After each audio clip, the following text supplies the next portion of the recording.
marriage license has more power than some people are willing to admit to. Case in point, the now drama that's taking place with the Braxton family and their deceased sister Traci's husband. According to insiders, the Braxtons simply want their late sister Traci to rest in peace, but her husband and manager are exploiting her death. The Braxtons believed her sister Traci died 2 weeks ago after a year-long battle with esophageal cancer. She ain't lying. Because she look like Tamar. No, Trina. No, Tamar got the leftover DNA. Oh. We got best apples. What's wrong with her? What's wrong with her? I'm just trying to say, everybody done little Morning everybody that shenanigans. say they got the same DNA don't mean they ain't the same DNA. I'm just saying, we look alike. She ain't lying. And her husband and management have planned a viewing with Zoom links and a funeral service against her final wishes, according to sources.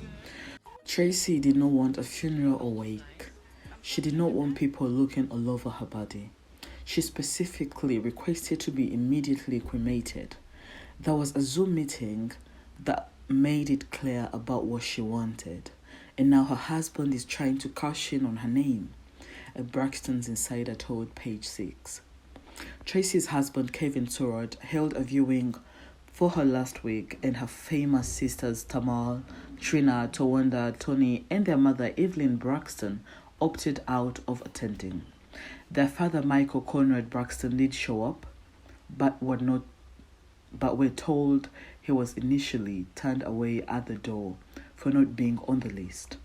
He was so upset that he wasn't on the list. Someone from the church recognized him and let him in, and he had to sit in the fourth row, the insider said. Braxton's father wasn't even allowed to speak or say any words about his daughter, the insider added.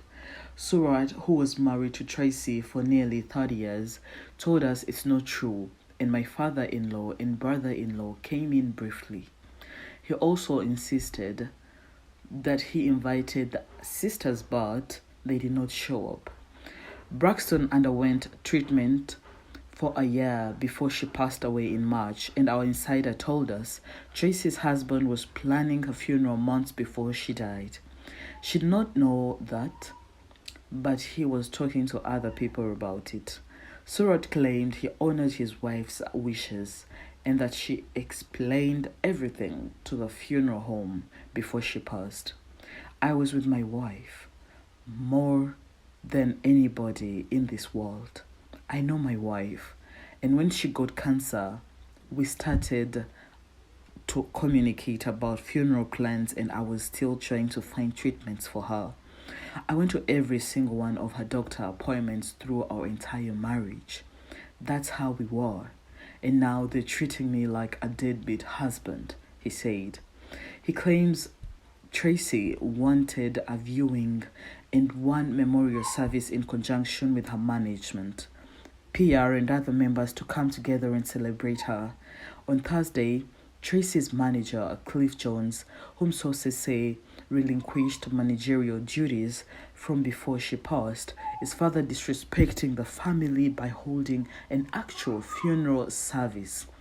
Another source told us Jones reached out to gospel artists Kim Burrell and Byron Cage to perform at the service, but they pulled out when they realized the sisters weren't involved, they said.